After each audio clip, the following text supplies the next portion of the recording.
सभी विद्यार्थियों का मेरे YouTube चैनल पर स्वागत है। आज हम प्रश्नावली 1 में परिमेय संख्याओं के गुणधर्म पढ़ेंगे।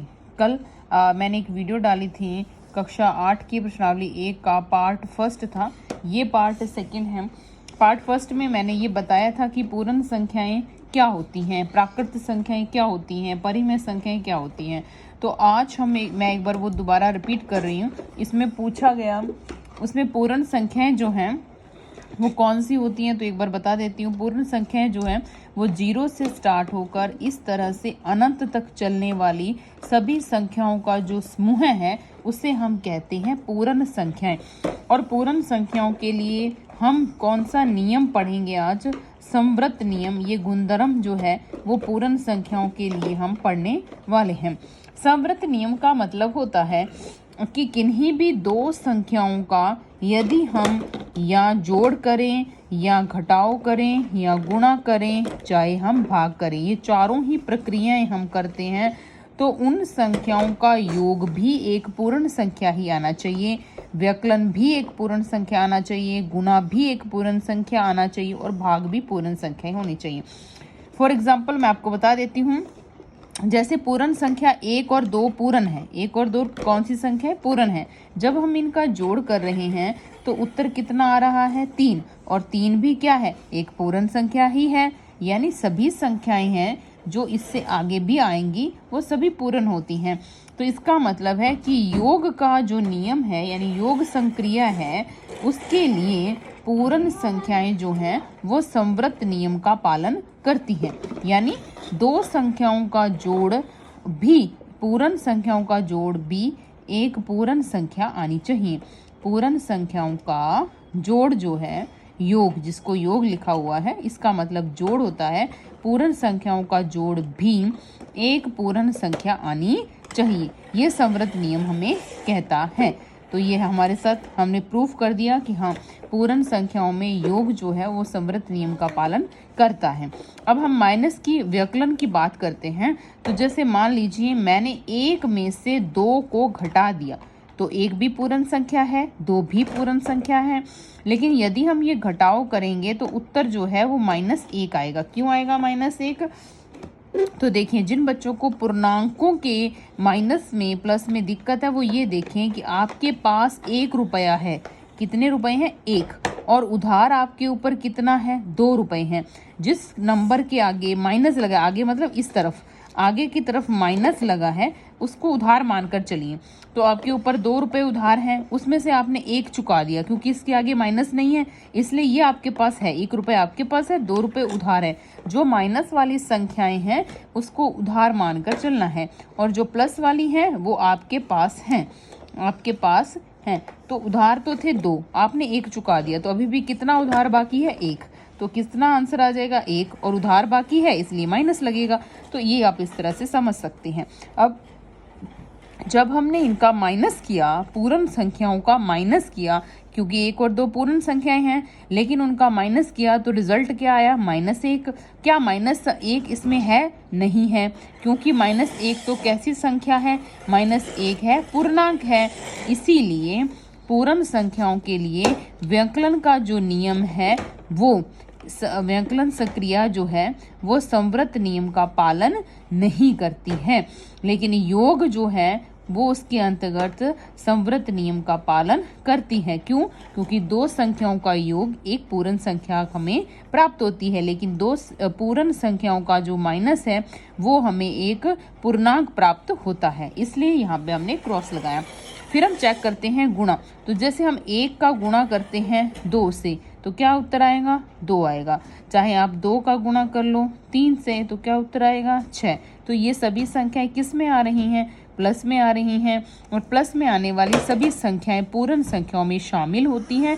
इसीलिए जो पूर्ण संख्याएं हैं वो गुणन संक्रिया के अंतर्गत संवृत नियम का पालन करती हैं।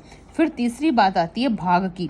तो जैसे 1 पूर्ण संख्या है और 2 भी पूर्ण संख्या है, 1 को 2 से भाग दिया, या फिर हम ये लिख लें 3 को 2 से भाग दिया, तो क्या ये एक पूर्ण संख्या है? क्या 3/2 एक पूर्ण संख्या है, या 1/2 एक पूर्ण संख्या है? तो नहीं है। ये कौन सी संख्याएं हैं? ये हैं परिमेय संख्याएं, जिनको हम p/q के रूप में लिखते हैं, वो संख्याएं क्या होती हैं? परिमेय संख्याएं होती हैं। इसीलिए हम ये कहेंगे कि ये जो भाग है की संक्रिया है वो संवृत नियम का पालन पूर्ण संख्याओं के अंतर्गत नहीं करती, क्योंकि जब हम भाग देते हैं दो पूर्ण संख्याओं का तो हमें वो p/q के रूप में प्राप्त होता है, और p/q जो है वो एक क्या है? परिमेय संख्याएं हैं। इसीलिए भाग के नियम में जब हम पूर्ण संख्याओं की और संवृत नियम की बात करेंगे तो यहाँ पे क्या आएगा? क्रॉस आएगा। यानी आप लिख सकते हैं कि पूर्ण संख्याएं भाग के अंतर्गत भाग के अंतर्गत संवृत नहीं है, यानी ये संवृत नहीं होती हैं पूर्ण संख्याएं। ठीक है, तो दो में क्या आ गया है? योग में और गुणा में संवृत नियम का पालन करती हैं पूर्ण संख्याएं, और माइनस में और भाग में संवृत नियम का पालन नहीं करती हैं पूर्ण संख्याएं। इसी तरह से हम ये जो प्रक्रिया है अभी हमने पूर्ण संख्याओं पर की है, अब हम करेंगे पूर्णांक पर। किस पर करेंगे? पूर्णांक पर करेंगे। यदि पूर्णांक पर हम ये प्रक्रिया करते हैं तो पूर्णांक के अंतर्गत भी वही 4 पॉइंट आते हैं। सबसे पहले आता है योग, फिर आता है व्यवकलन यानी माइनस, घटाव जिसे बोलते हैं। कई बच्चों को दिक्कत होती है ये समझने में, इसको घटाव भी बोला जाता है। फिर हम चेक करेंगे गुणा और फिर चेक करेंगे भाग। तो ये नियम कौन सा है? संवृत नियम ही है। और उसके अंतर्गत हम अब पहले हमने पूर्ण संख्याओं को चेक किया, अब पूर्णांक संख्याओं को चेक करेंगे। तो उससे पहले हमें ये जानना जरूरी है कि पूर्णांक क्या होते हैं। ये जो मैंने अभी ग्रुप लिखा ये पूर्ण संख्याएं हैं। जब पूर्ण संख्याओं में माइनस वाली संख्याएं भी ऐड हो जाएं, सभी माइनस वाली, तो वो पूर्णांक बन जाते हैं। तो ये पूर्णांक का ग्रुप है। अब योग का अगर हम चेक करना चाहें तो आप देखिए कि -2 में हमने 3 जोड़ दिया, ये योग है, जोड़ना है, ये जोड़ किया है। और संख्याएं हमने कौन कौन सी ली हैं? एक तो -2 लिया है, एक प्लस का 3 लिया, उनका जोड़ किया। तो जब हम जोड़ करेंगे तो उत्तर कितना आएगा? 1 आएगा। और किसका आएगा? प्लस का। तो प्लस का एक पूर्णांक में शामिल है, इसीलिए ये जोड़ के अंतर्गत पूर्णांकों में संवृत नियम का पालन होता है। ठीक है, ये कैसे आया? देखिए, आपके पास 2 रुपए उधार थे, माइनस वाला उधार है, मैंने अभी समझाया, और 3 आपके पास हैं क्योंकि इसके आगे प्लस लगा हुआ है।